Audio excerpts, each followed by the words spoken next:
الحمد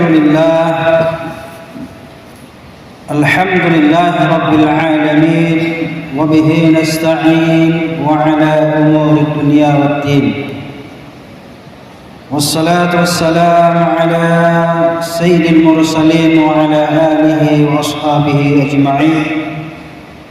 أشهد أن لا إله إلا الله وحده لا شريك له المنزه عن الجسمية وجهاد الزمان والمكان. وأشهد أن سيدنا ونبينا محمدا عبده ورسوله الذي كان خلقه القرآن. أما بعد، فيا عباد الله، أوصيني وإياكم بتقوى الله وطاعته لعلكم ترحمون. وقد قال الله تعالى في القرآن الكريم: أعوذ بالله من الشيطان الرجيم: يا أيها الذين آمنوا اتقوا الله حق تقاته ولا تموتن إلا وأنتم مسلمون. أما بعد. Hadirin sidang jemaah Jumat yang dimuliakan Allah Subhanahu wa taala. Pertama dan utama sekali, marilah kita bersyukur kehadirat Allah Subhanahu wa taala yang telah memberikan berbagai macam nikmat, berjuta-juta karunia kepada kita sekalian, sehingga kita dapat hadir untuk melaksanakan sholat fardu Jumat pada hari ini. Salawat dan salam marilah kita ucapkan buat junjungan kita Nabi Allah wa Rasulullah sallallahu alaihi wasallam. Allahumma salli wa sallim wa barik ala sayyidina Muhammad wa ala ali Muhammad. Mudah-mudahan kita semuanya selalu mengikuti sunnah-sunnahnya sampai akhir zaman, dan kemudian kita kelak nanti mendapatkan syafaat pertolongan di yaumul qiyamah. Amin ya rabbal alamin. Hadirin sidang jemaah Jumat rahimakumullah. Pada hari ini khatib menyampaikan wasiat takwa. Marilah kita bersama-sama tingkatkan iman dan takwa kita kepada Allah Subhanahu wa taala. Wa tazawwadu fa inna khairaz zadi taqwa, kata Allah. Dan berbekallah kalian karena sesungguhnya bekal yang terbaik adalah takwa. Wattaquni ya ulil albab, dan bertakwalah kalian kepadaku, kata Allah, wahai orang-orang yang memiliki fikiran. Kaum muslimin sidang jemaah Jumat rahimakumullah. Pada hari ini khatib ingin menyampaikan terkait dengan kurban dan hikmahnya. Kaum muslimin, sebagaimana yang kita ketahui bahwasanya sebentar lagi kita akan memasuki yang namanya Idul Adha atau Idul Kurban. Sebagaimana Allah Subhanahu wa taala mensyariatkan dan juga dijelaskan oleh Rasulullah sallallahu alaihi wasallam dalam hadisnya bahwasanya pada tanggal 10, 11, 12 dan 13 Zulhijjah merupakan waktu di mana kita diperintahkan untuk menyembelih hewan kurban. Karena sejatinya berkurban ini adalah bentuk daripada pendekatan diri kita kepada Allah Subhanahu wa taala. Karena dengan berkurban inilah kita semakin merasakan bahwasanya diri kita tidak ada apa-apanya. Pemberian rezeki karunia yang diberikan Allah Subhanahu wa taala semuanya pada hakikatnya merupakan titipan Allah Subhanahu wa taala. Maka dari situlah kita diminta oleh Allah Subhanahu wa taala untuk menyisihkan sebahagian daripada harta yang dititipkan Allah Subhanahu wa taala kepada kita. Dan sebagaimana firman Allah dalam Al-Qur'an, a'udzu billahi minasyaitonir rajim. Bismillahirrahmanirrahim. Inna a'tainakal kautsar fasholli lirabbika wanhar inna syani'aka huwal abtar. Sesungguhnya, kata Allah, kami telah memberikan karunia yang amat sangat banyak kepada kalian. Maka oleh karena itu kita dituntut oleh Allah Subhanahu wa taala yang pertama, fasholli li rabbika, maka hendaklah kalian melaksanakan salat. Kemudian yang kedua adalah wanhar, dan hendaklah kalian menyembelih hewan kurban. Ini adalah bagian dari salah satu perintah Allah Subhanahu wa taala, dan bahkan sebahagian ulama mengatakan wajib hukumnya untuk menunaikan ibadah kurban. Bagi siapa mereka? Bagi orang-orang yang diberikan keluasan dan kemampuan secara finansial. Dan ini juga termaktub dalam sebuah hadis baginda Rasulullah sallallahu alaihi wasallam, "Man kana lahu sa'atan falam yudahhi fala yaqrabanna musallana." Barang siapa yang telah memiliki keluasan rezeki, diberikan oleh Allah Subhanahu wa taala kemampuan secara finansial, secara ekonomi, falam yudahhi, kata Nabi, maka ketika mereka tidak mau menyembelih hewan kurban, fala yaqrabanna musallana, maka jangan sekali-kali kalian mendekati tempat salat kami. Melalui hadis ini jelas bagi kita bahwasanya bagi orang-orang yang diberikan kemampuan oleh Allah Subhanahu wa taala secara finansial, secara ekonomi, maka mereka memiliki kewajiban untuk berkurban, menyembelih hewan ternak.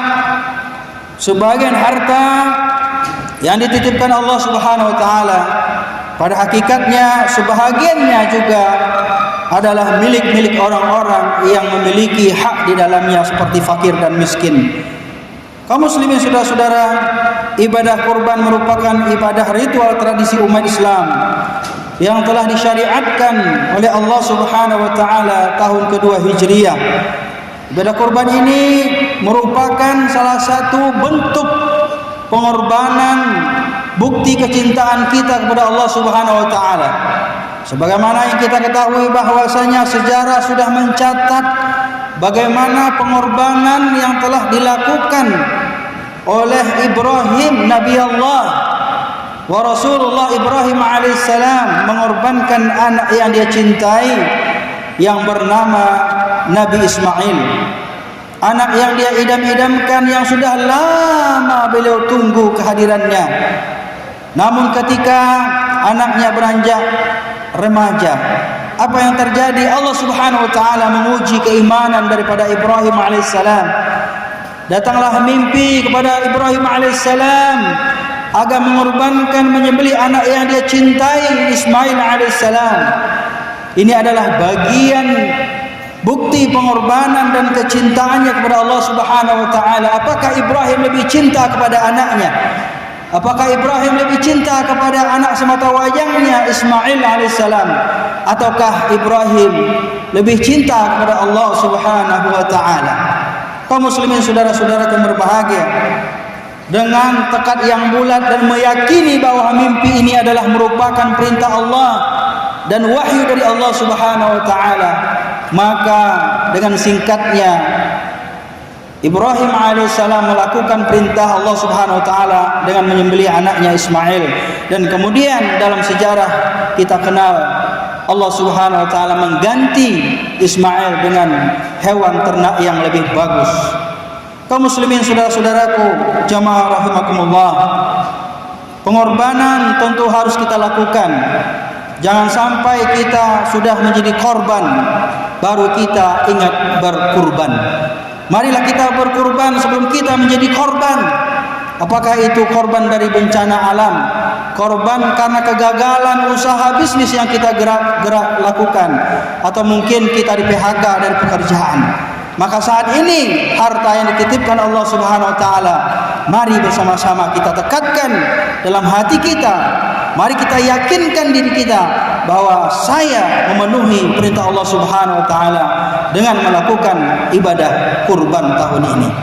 Kaum muslimin, di antara hikmah ibadah kurban tentunya perlu kita cermati sehingga dapat memberikan motivasi dan semangat dalam diri kita untuk melakukan ibadah kurban tersebut. Di antara hikmah-hikmah yang telah disampaikan oleh baginda Rasulullah sallallahu alaihi wasallam bahwasanya orang-orang yang berkurban itu dapat membuktikan rasa syukurnya kepada Allah Subhanahu wa taala.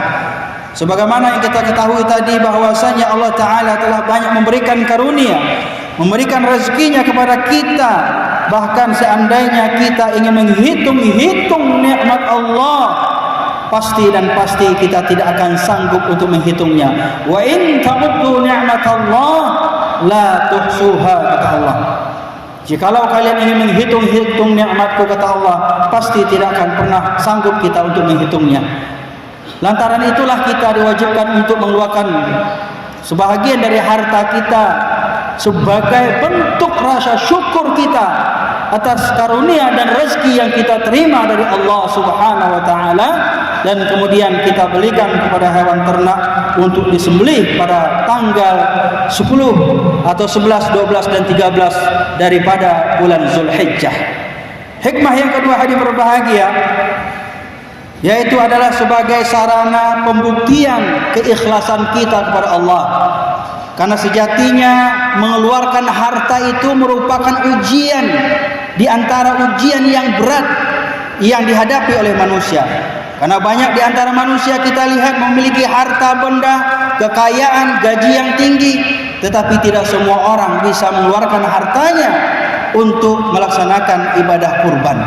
Maka dari situlah kita diuji keikhlasan kita. Apakah kita memiliki keikhlasan kepada Allah Subhanahu wa taala sehingga kita dapat mengeluarkan daripada harta kita untuk membuktikan bahwa kita lebih cinta kepada Allah Subhanahu wa taala ketimbang daripada harta yang kita miliki saat ini. Yang ketiga, hadirin berbahagia, yaitu hikmahnya memupuk kepedulian sesama. Jadi ibadah sosial, ibadah kurban ini bentuknya adalah ibadah vertikal, ibadah memenuhi panggilan yang bersifat ibadah kepada Allah Subhanahu wa taala dan merangka memenuhi panggilan Allah, memenuhi perintah Allah, dan kemudian juga berdampak terhadap ibadah sosial kita, ibadah sosial dan kemasyarakatan kita. Kenapa? Dengan harta yang kita keluarkan, kita belikan hewan ternak, kemudian disembelih dan kemudian diserahkan, dibagikan kepada kaum muslimin, kepada orang-orang yang ada di lingkungan kita. Ini adalah bentuk daripada kecintaan kita juga kepada saudara-saudara kita. Innamal mu'minuna ikhwah, sesungguhnya orang-orang yang beriman itu bersaudara. Dengan kita memberikan apa yang telah kita keluarkan dari harta kita dengan bentuk hewan kurban atau daging kurban, kemudian dapat memperkokoh dan memperkuat daripada persatuan dan kesatuan dan serta rasa persaudaraan di antara kita. Kaum muslimin, saudara-saudaraku jamaah Jumat rahimakumullah, demikianlah khutbah yang dapat khatib sampaikan pada hari ini.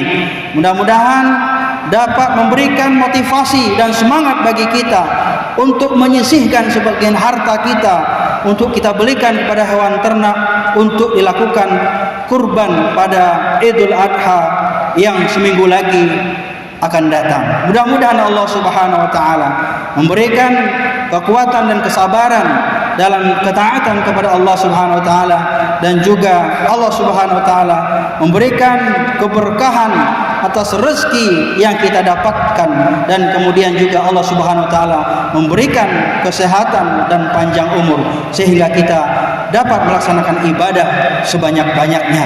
Demikian saja. Barakallahu li wa lakum fil Qur'anil azim wa nafa'ani wa iyyakum bima fihi minal ayati wa dzikril hakim wa taqabbala minni wa minkum tilawatahu innahu huwal ghafurur rahim.